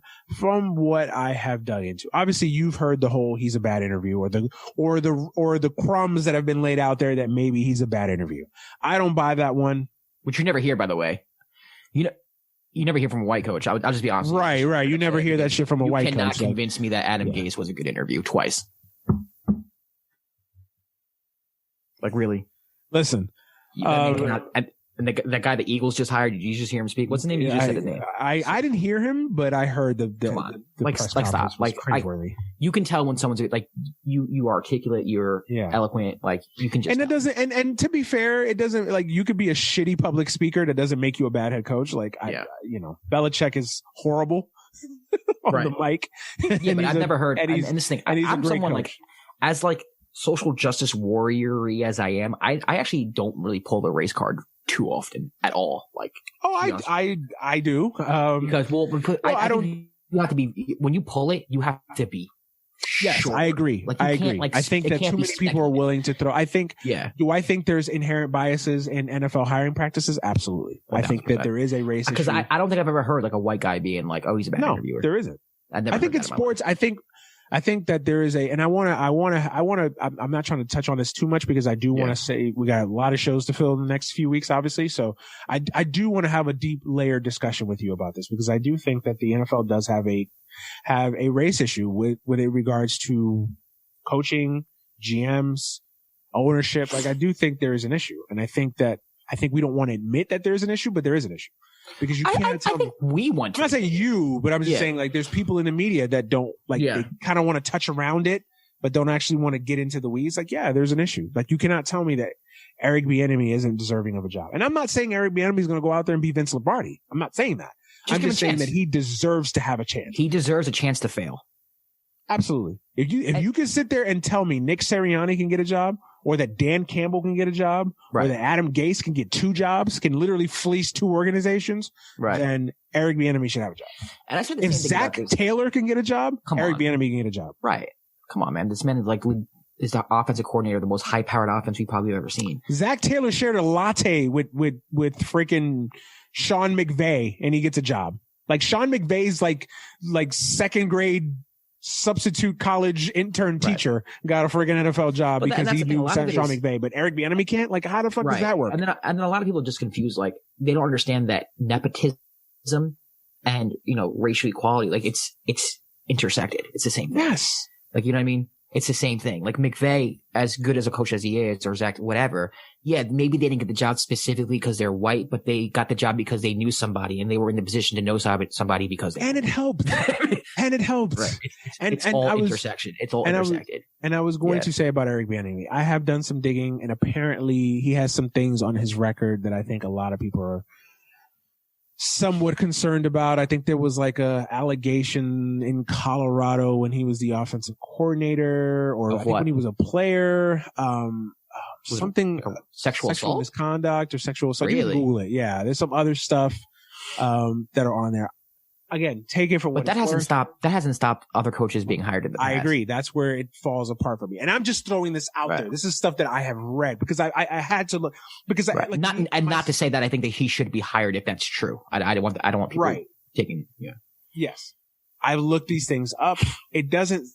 from what I could tell, it wasn't anything that he specifically did, just kind of stuff he was a part of that may cloud somebody's judgment on. I would have to read it. Hiring. Take it for what it's worth. And I'm not saying, I just had to look it up because the fact that this man just literally, he wasn't even getting interviews. So I had to go digging, like, what did this man shoot somebody? Would he assassinate Kennedy? Like, what the fuck? Like, what is going on that this man just can't, I'm not buying the whole, he's a bad interview. I'm not buying it. Buying it. So, like, Mahomes swears by the guy. And it's just like the guy can't even get a freaking interview. That's all I need. I mean, Adam Gase, again, Peyton Manning swears by Adam Gase, and look where I got him. Exactly. Woody Johnson. Two billionaires got swindled by Adam Gase. 2 organizations hired him. 2. They didn't learn after the first time. Listen, I'm trying to forget about Adam Gase. So I'm sorry.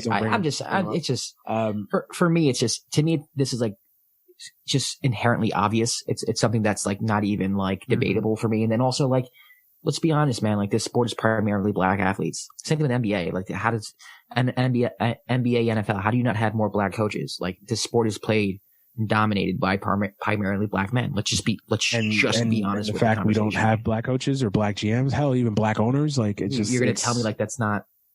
Baseball's got like 50% Latino or 40% Latinos, and we have like 2 Latino managers and 1 Latino owner.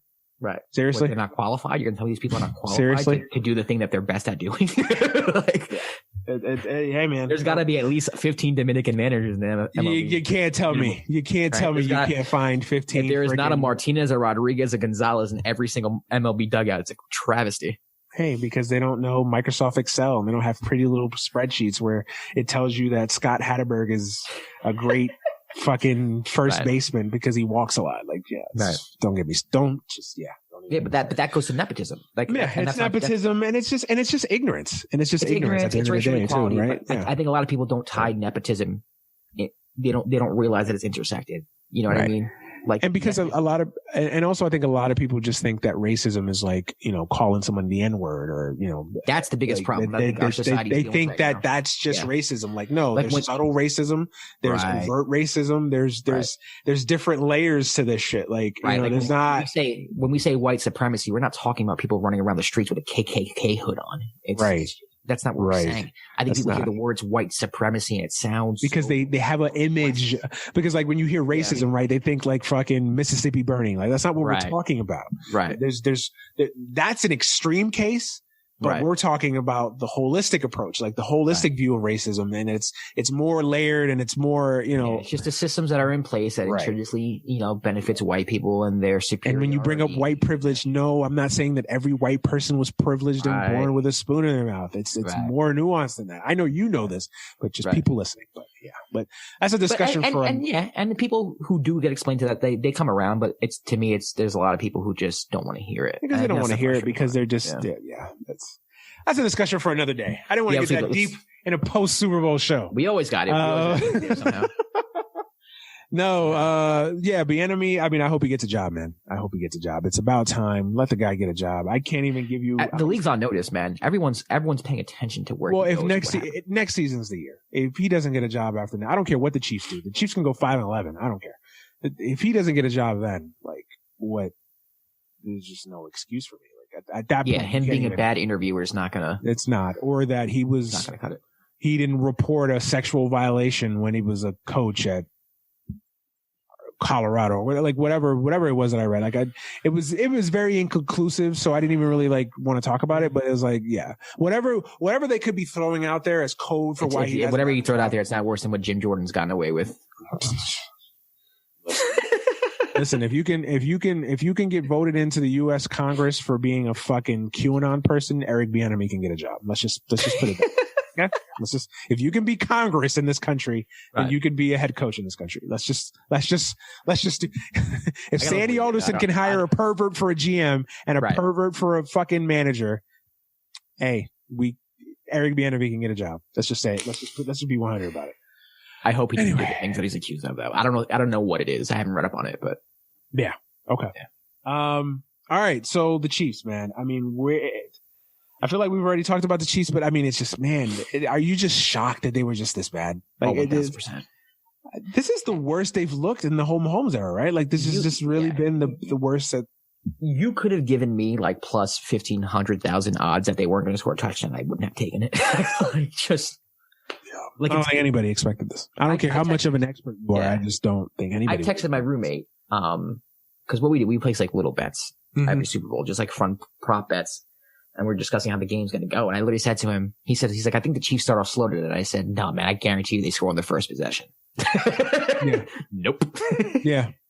Nope. I was wrong. I listen, man, you would never think an offense that is that well oiled would perform like that, because we've never seen it. We've never seen that ever. Patrick Mahomes is good for 1 to 2 touchdowns on his worst day. He just is. Last year he was awful in last year's Super Bowl too. Let's not forget that. He wasn't. But he still managed they still managed to put up 30 points somehow, which is like. Yeah. And I said it last week. I was like, even if that Chiefs offense plays terribly, they're still going to score 28 points. Like I said that last week, right? And like the Chiefs 9 points, right? And like a struggle 9 points. Right. Like it's not like these were 9 points, but really should have been like 18, 20, 25 points. Like no, this was literally a struggle to get these 9 points. It's probably the most shocking development I've seen in the Super Bowl since the undefeated Patriots only scored 14 on the Giants. Because to me, that offense was so ridiculous. Like I thought that offense was unstoppable. Yeah, like going into that as a Giant game, I'm like, Eli's going to need to throw for at least 3 touchdowns. We're going to have to put up at least 30 points. Like that's the only. We're going to have to win this game 38-35. Like going. But I think, and I'm sure we'll have time to analyze it, and I have a better understanding of it as the days go by, obviously.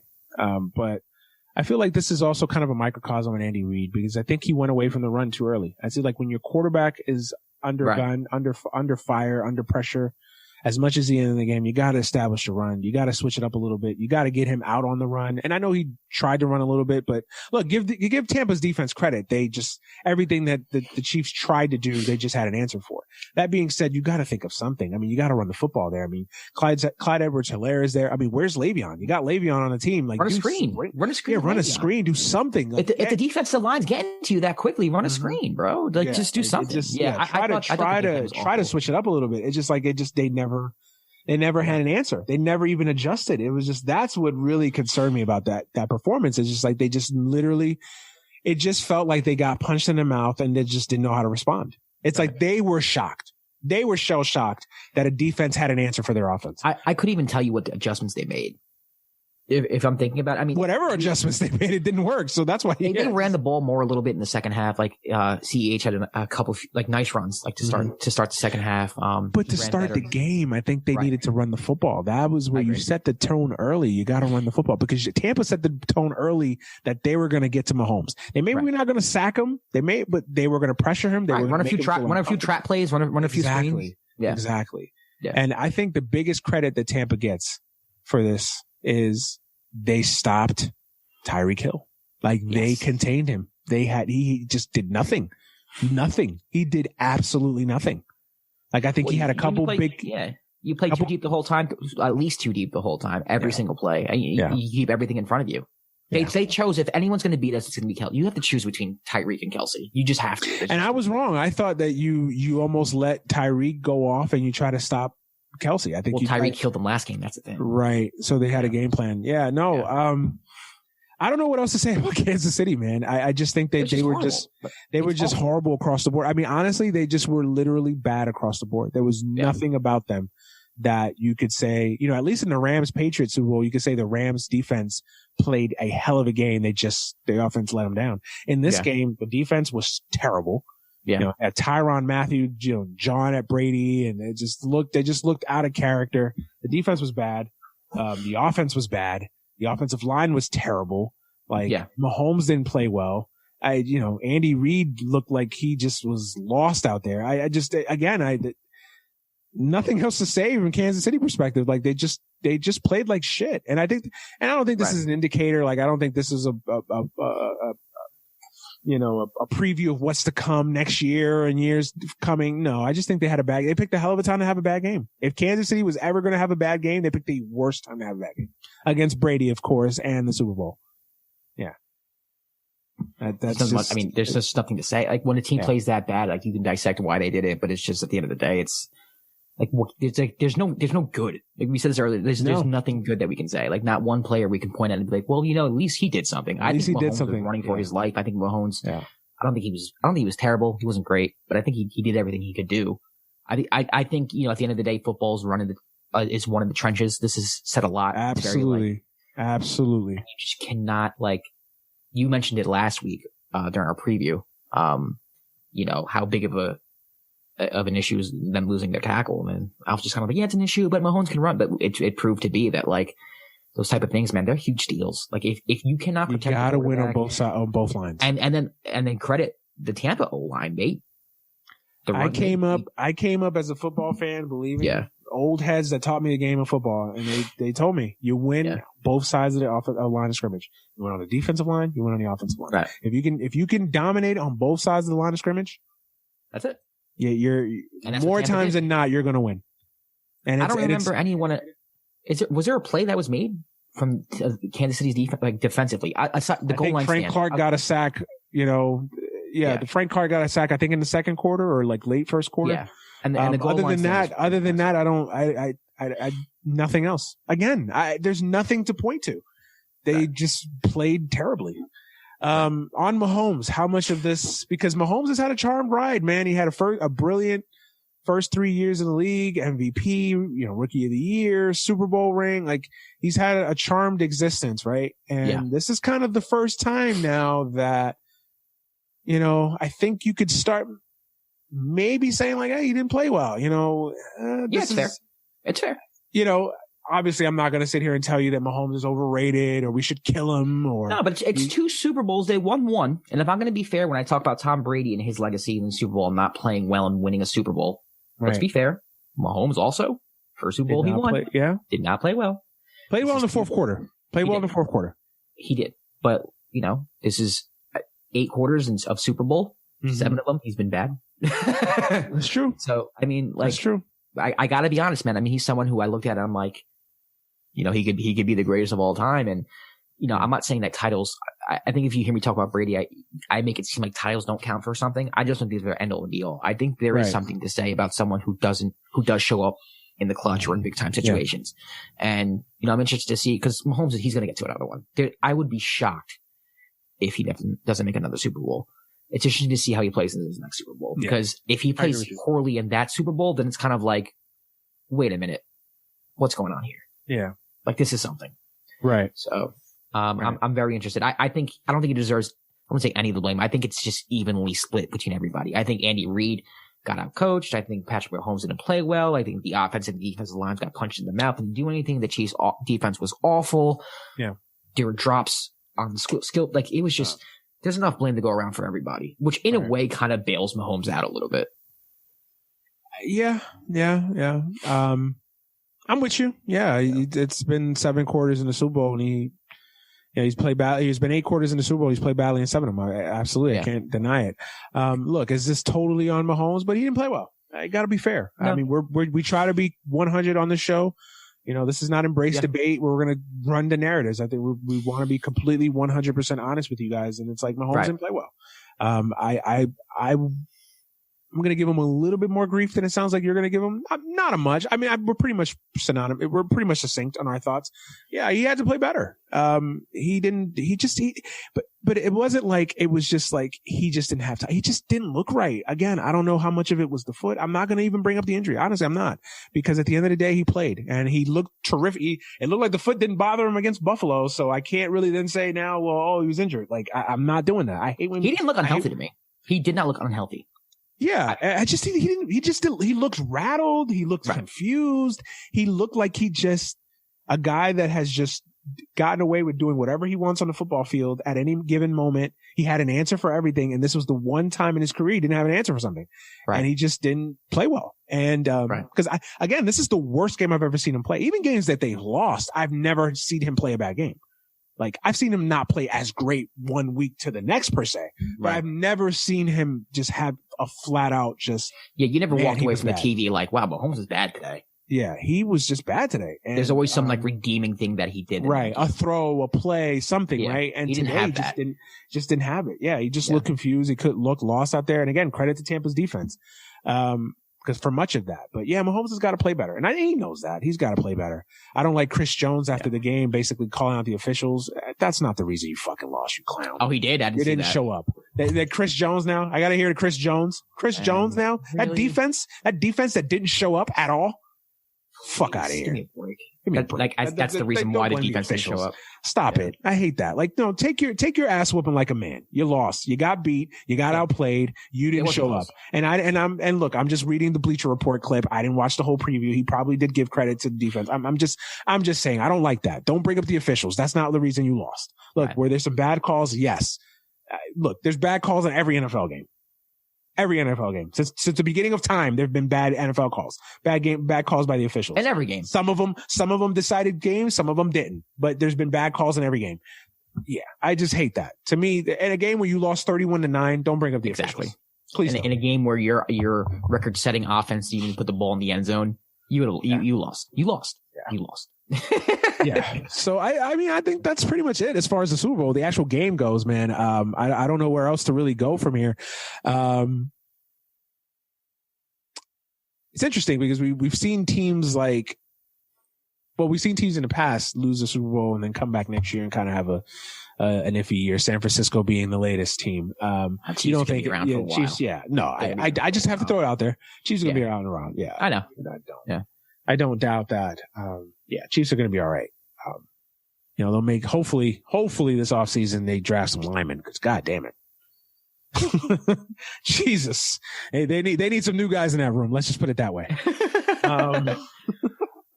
My God. All right, man, let's move on to the kind of the other stuff, the surrounding aspects of the Super Bowl. The commercials this year. Whack.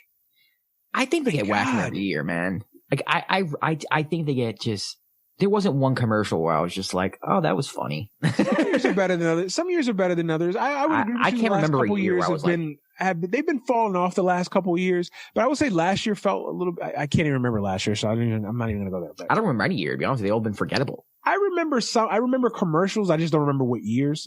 Some commercials felt like they were last year and they were 2 years ago. Some commercials felt like they were 10 years ago and they were 2 years ago. So I remember the commercials themselves. I don't remember the year, but yeah, this year, honestly, this was the first year where I honestly was just like, these commercials just felt like nothing. Like I can't even give you one commercial that I like. Like every year, I think even last year the commercials were whack, but I liked like a couple. There were like a handful, like 3 or 4 I really liked.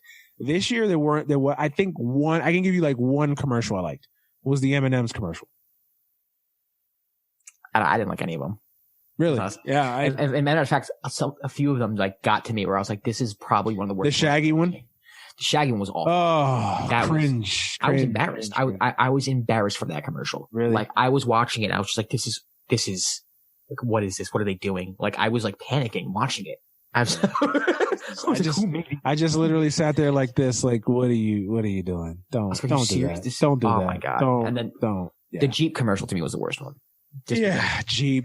The Jeep. And the Norway commercial. Was that the Norway commercial? The Norway? No. The Jeep one was the one with Bruce Springsteen, like talking about meeting in the middle.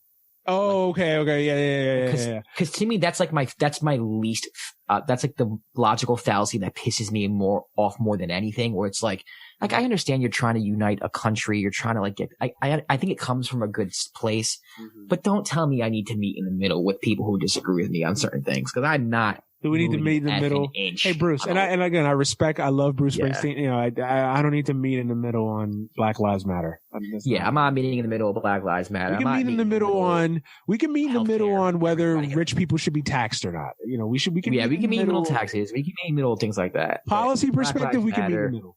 LGBTQ rights, women rights, healthcare for everybody.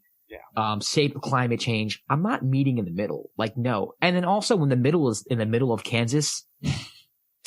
Yeah. You think I'm welcome in Kansas? Okay. Yeah, no, I get it, Manny, let's drive to Kansas and see everyone's reaction when we get there. Oh, listen. Listen, man, I've been to parts of Washington and Washington, which is very liberal. Motherfucker, you go outside the Seattle Tacoma metropolitan area.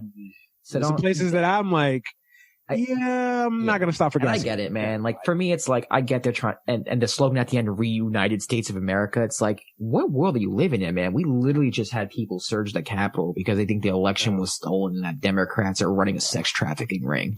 Like, and this is not like an uncommon thing in the Republican Party because they've literally elected officials.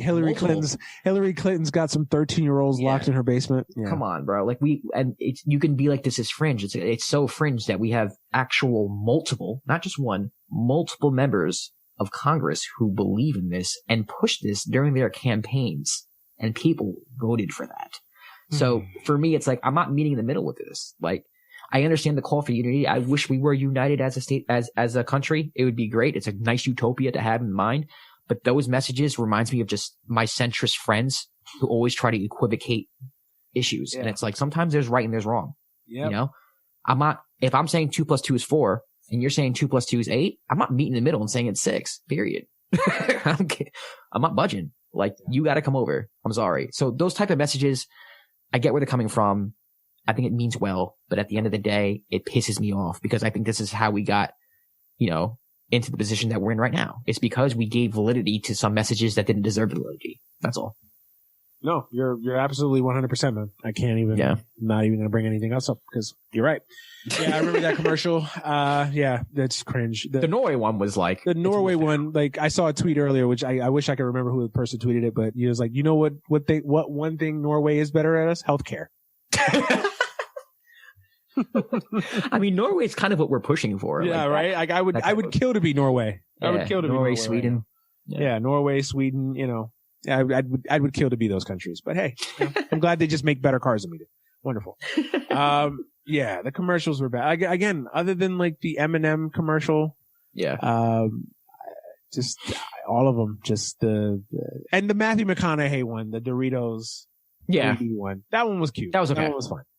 And they had what was the hashtag? They had a hashtag, right? It was like Flat Matthew, something like that. Flat Matthew, yeah. That one was fine because it's Matthew McConaughey. But everything else, the commercials just were really ass, man. Like Cheeto one was cringe, man. That's probably one of the worst commercials I've ever seen. Yeah, that was one of the worst commercials of all time, man. Yeah. And this is coming from guys that have sat through, GoDaddy commercials and shit like that. Like, this is terrible commercial. Yeah, terrible. What the fuck? Who signed off on this shit? That's the first time I watched something like, sometimes you watch a movie that's so bad and you feel embarrassed for the people who made it. You hate watch it? Yes. You hate That's watch the first it, time I watched a commercial. I literally felt embarrassed for the people who made it. I felt embarrassed for Ashton Kutcher and Mila Kunis. I did. Embarrassed. Yeah, like how the fuck their agents need to be fired? Like Mila. Mila and Ashton. The day they're sitting on a bag from that commercial that you and I will never see. Yeah, I know. Yeah, I know. And hate all we want. And to think that Cheetos paid like literally like $3 million for that spot. They made more on that spot than we will ever make. Than we'll make in the next what? We literally have homeless people, lined up in droves out here. But Cheetos paid $5 million for that goddamn spot. So for them to go see Shaggy, for them to embarrass themselves and wheel out Shaggy out there too. By the way, like, oh my god. But anyway. Credit to Shaggy, man. You're still getting a bag in 2020 off of Wasn't Me. Shout out to him. Hey, shout out to him. The halftime show. Got to get to the halftime show. Okay. All right. What did you think about the halftime show? Because I think I'm in the minority here. I thought it was okay. So weird story. I was watching it. And my dad has a bird and it was dancing. Wow. During it was actually doing this. And then it stopped and it threw up. Oh, so during halfway through the halftime show, I had to like literally put the bird in its cage and wash my sheets. So I didn't see all of it, but it was okay. I mean, there's only so much you can do during COVID. I from an audio engineer standpoint, the Weeknd was very low, and that bothered me. I agree. It wasn't. But it wasn't anything spectacular. It wasn't like a big spectacle. I'm not sure how much of a spectacle you can have. Right. I think the memes coming out of it are absolutely hilarious. I thought that part was very corny. So to me, it's not one of my favorites. It's very mediocre, and it's a very forgettable performance, I would say. I thought it was fine. Yeah. I don't hate it. I didn't hate it. I didn't love it. I'm not the biggest Weeknd fan. I don't dislike the Weeknd. I like his music. Like, it's cool. Like, it's straight. I don't have one feeling on it. So this isn't a personal thing on the Weeknd. Like, but the reception on Twitter, like, you would have thought this was like the worst performance you've ever seen in your life. Forget Super Bowl halftime. Like, this is the worst. Like, name a worst award show performance. Like, this is up there for people. Like, this is like, what, like, this is Mariah at New Year's Eve, like that one year. Well, you had the quote tweet that you had was perfect. I'll let you say it, but you tweet. I was just like, what? Like, what am I missing here? First of all, I didn't know this many people hated the Weeknd. I was totally oblivious that he's like, I didn't know it either. Yeah. Hated. I was looking up that he tweet like anti-black BLM stuff. Like, not that I know of. I'm missing here. You know, it's been rumored that he does coke. Okay, name a celebrity that doesn't do coke. We'll be here. We'll literally be here all day. But I was like, okay, wasn't that like? I don't even know what I was expecting. Like, I wasn't really even expecting anything. Like, I saw the Weeknd was a halftime performance. Like, oh, okay, cool. It should be decent. Like, you know, I like the Weeknd. It's fine. Like, he's okay. His music is straight. Like, I'm not a huge fan. I'm not a fan. Like, it was just whatever. Right. Right. And then I saw the performance. I was like, oh, okay. I noticed the same things. The audio engineering was all, like, he was sounding really low at times. Like, earlier, it got better as the performance went along, but the first 5 minutes there were a little choppy audio wise. You know, I think not having fans in the pit, whatever you want to call it, on the field or whatever, like other halftime performances, I think hurt it. There was a cap to what this could have been compared to other Super Bowls. Right. And I think it probably was by design. I think that maybe they want to go all out for a performance. You know, I don't know. I'm just amazed at the reception it got. People that I respect their music opinions too. Like, and it's just like, oh, it's the worst halftime performance. People just, the quote tweet I was talking about was that you quote tweeted someone that says people just like to hate things. Yeah. And people just like to hate anything. Yeah. That's what it is. People just want to hate. I mean, whoever performs next year, it's going to be the worst. Unless it's Beyonce. It's going to be the worst thing ever. Right. And when it's Beyonce, it's like the greatest thing ever, right? Like, she could literally shit on the microphone. Slay B. Slay. No one's ever done this. You see, the shit was a metaphor. Right. It was a metaphor for how Jay-Z wasn't shit in that instance in their relationship. And like, so she took the shit and she threw it to the side, just like she's throwing her relationship to the side of Jay-Z, and she's a new woman. This is to the new woman now. This is to the Beehive. Shout out to the Beehive. I have no qualms about upsetting the Beehive. Man. I didn't have any real issues with the Weeknd. Like, it was there. Like, a lot of times halftime performances are just background noise for me anyway. So like, it was forgettable. It was there. Like last year, like people brought up last year's being one of the better ones. And I agree. Last year's Shakira and, that was fun. That was fun. And it was trailblazing too. So I think that's what was also special about it. And it was fun. It was fun to see conservatives freak out about. Well, I said it. I tweeted that. I was like, there's a white woman named Karen somewhere in America right now that is freaked out. This black man is singing these songs to her face. Because to me, and I know this is bad, and this is probably a flaw in my character, and I will fully. It's not. This. I'm saying it right now. It's not. But to me, I watch these type of things, and sometimes I just think, like, how are conservatives going to pick this apart? Like what are they going to do? Like, how are they going to do? Like, if there's a black or brown or Spanish person doing something great, you know, right. Like, how are you going to take this and spin it? Right. And that's what I was thinking the whole time. Like, and the question I always wonder, like, right? Yeah. So the folks that like don't have, like there's like a Karen in North Dakota that probably doesn't know who the Weeknd is. Wouldn't know the Weeknd if he was in a backyard, literally sitting there. Wouldn't know who the Weeknd is. And I understand it. There's music is generational, blah, blah, blah. Like, I get it, right? Like, my mom doesn't know who the hell the Weeknd is. Like, I get it, right? Right. That being said, like the people that like are very staunch, like, oh, Shakira and blah, blah, blah, should never, who did you want to perform at the halftime show? Like Kenny Chesney? Like who was like, who was, and literally have like half of the country literally turn their TVs off. Yes. And again, nothing against Kenny Chesney, not my cup of tea. Kenny Chesney with American flags in the background and our U.S. Army Corps in the pit with the Navy and the Marines. Like, they don't even want them there. They want them like literally in Baghdad, like guns in hand, IED in the corner. like ready to go. Is that how it is? This is my liberal character flaw. This is where I take it too far. American xenophobia at its finest, baby. Yeah. America's the best. But it's two different countries, man. We are two different countries. I'm done living in the fact that we are the United States. America's the city on a shining hill, right? Or the city on, yeah. It's just accept the fact that we are like us liberals, we are the toast on the bread, and the white part or whatever part is the rest of the country. We make up the toast. We're the toast of the bread. Like that's real. But Josh, you missed it. The world's much better because Donald Trump's gone. The world's better now. He's gone. Our national nightmare is over. I blame Donald Trump for the Super Bowl too, by the way. I tweeted this. I was like, I blame Donald Trump for this. I mean, if every Democrat can blame Donald Trump for everything, then why can't I blame Donald Trump for the Super Bowl? Oh man. As soon as he leaves, Mahomes goes belly up. That's what I blame Donald Trump. But even that comes from like thanks Obama. Like anything that went wrong was like Obama's fault. Like right. This is coming from someone you and I aren't the biggest fans of Obama, so but we did see that. I don't know, man. It just we're so different. We are so different. Listen, I've always said this. I feel like this country's always been divided. I feel like we pretend that we weren't this divided. I mean, we literally fought a civil war like 200 years ago, but we pretend like this is the most divided we've ever been. Like we literally have always been divided. The only difference is there is no Twitter. There was no Twitter in 1857. You think that there was Twitter in 1857? Oh man, there wouldn't have been Southerners saying "fuck niggers," "fuck the North," and like you think this wouldn't have happened? Like of course it would have. You think if there wasn't Twitter in 1967, the discourse wouldn't have been the same? Of course it would have been. Like so, I get annoyed with these like we're the most divided we've ever been. No, we're not. Nah, we've always been. The only difference is that there's a camera phone now. Every phone comes with a camera. Every freaking street light or street corner has a camera in it. And there's Twitter, Facebook, TikTok, everything. I would argue we're the most united we've ever been, and we're still not united. Because there are people, I think each generation makes some progress. And I think, with things like Twitter and the internet and meeting people who are not from the area, I think there are people who start to realize certain things and change their mind in certain aspects. I don't think that existed back then. I think it does now. I agree.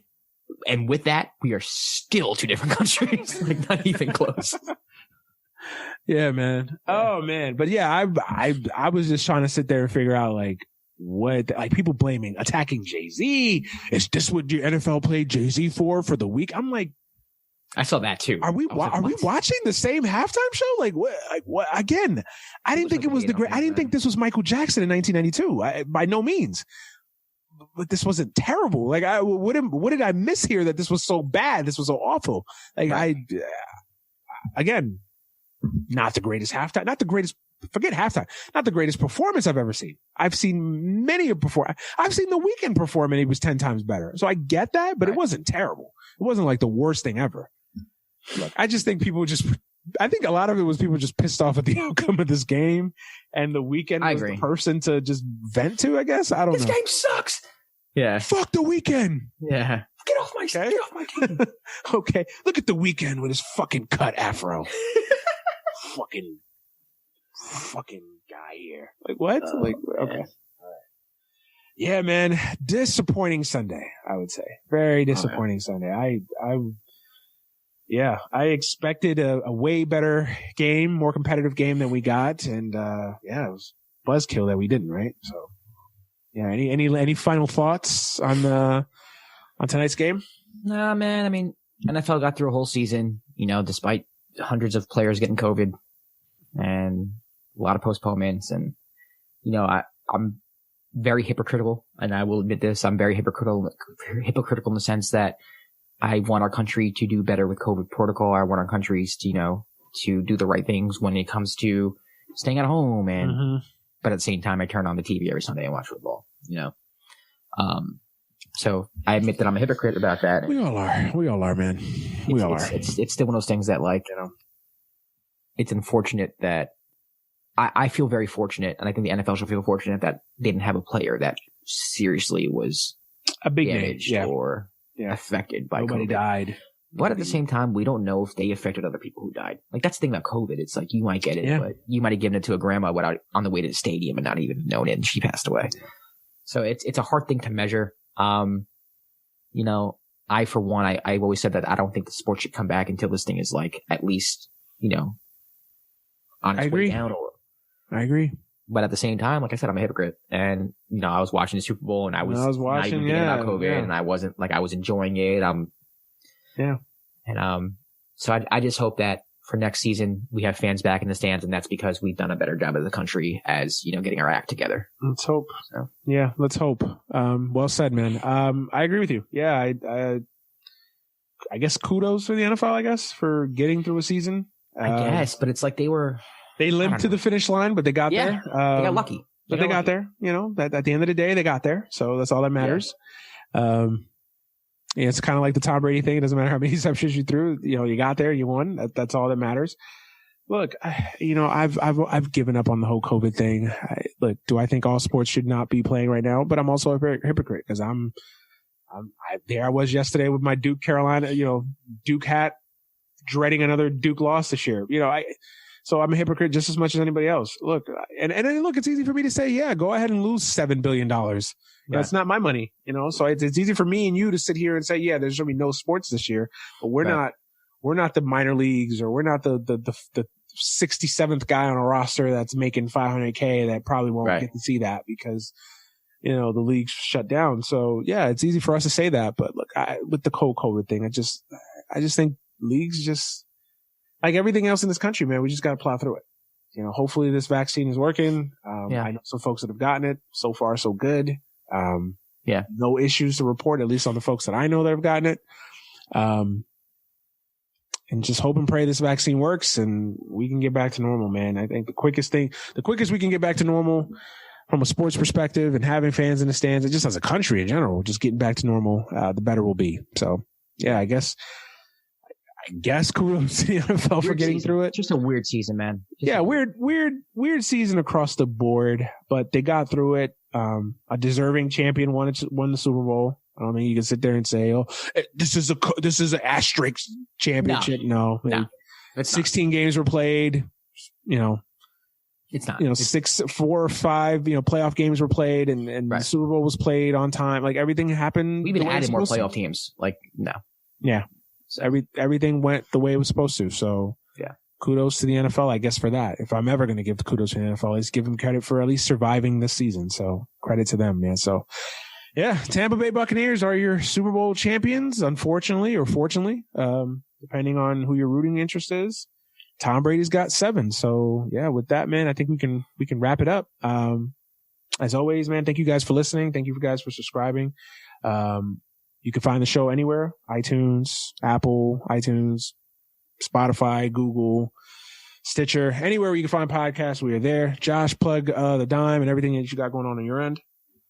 Yeah, you can follow the Dime at the Dime NBA on Twitter and Instagram. The Dime with Josh Rodriguez on all podcast platforms. I try to release episodes every Thursday or Friday. My schedule's been crazy this year, so basically whenever I can get them done, but definitely once a week.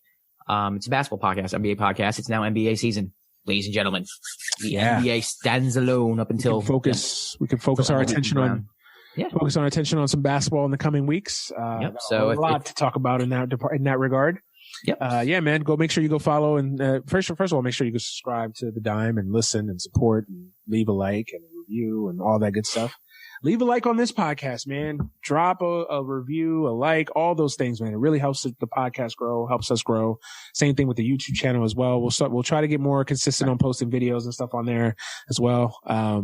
As always, man, follow the show on Twitter at AGS Pod, on Instagram, AGS Podcast. Any given Sunday on Facebook, follow me on Twitter at the Manuel Brown, Instagram, the Manuel Brown, Facebook, Manuel Brown, Snapchat, MannyBro15, everywhere, man. Everywhere. Also been really active on Clubhouse. Clubhouse is fun. Clubhouse is dope. I got into some fun discussions on Clubhouse. So shout out to all the folks that I've talked to on Clubhouse. So think about starting some rooms in a couple weeks. So we'll there. I got a new podcast project coming out. Still not ready to announce it just yet. Finishing up some last minute details, but getting ready to announce it here in next week or two, hopefully. So that's coming. So yeah, man, as always, we're grinding, man. We're grinding. Shout out to Dead End Hip Hop. They turned 10 this year as well.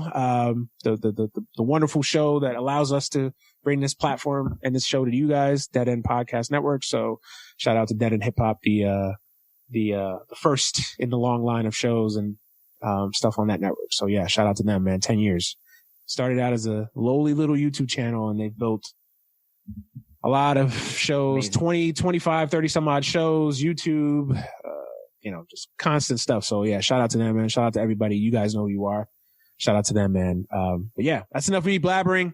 Hopefully you guys had a happy, safe, blessed Sunday. Enjoy your week. Please be safe. Don't drink and drive. Don't do anything stupid. Hopefully you guys enjoyed your Super Bowl, and we'll be back next week with another episode of the podcast. For Josh Rodriguez, I'm Manny Brown. We are out of here.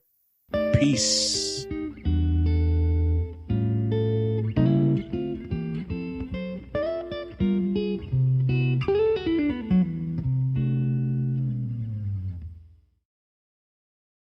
Hey, my dark darlings. Hopefully, you've been enjoying our latest videos. We're a small crew here at Something Scary, so we have to make sure that the work that goes into our episodes gets done in order and on schedule. So that's why I want to tell you about our sponsor, Monday.com. Monday.com is an online teamwork platform that keeps your team connected from anywhere. I really enjoy the visual ease of using Monday.com. It helps banish the demons of confusing email chains or who's doing what and by when. It helps make sure everyone is aligned and on the same page. One of the things that I enjoy the most about Monday.com is that it's customizable, so it feels like it could fit any type of collaboration or industry. Build confidence within your team and reach every goal with ease. Visit Monday.com to start your free 2-week trial.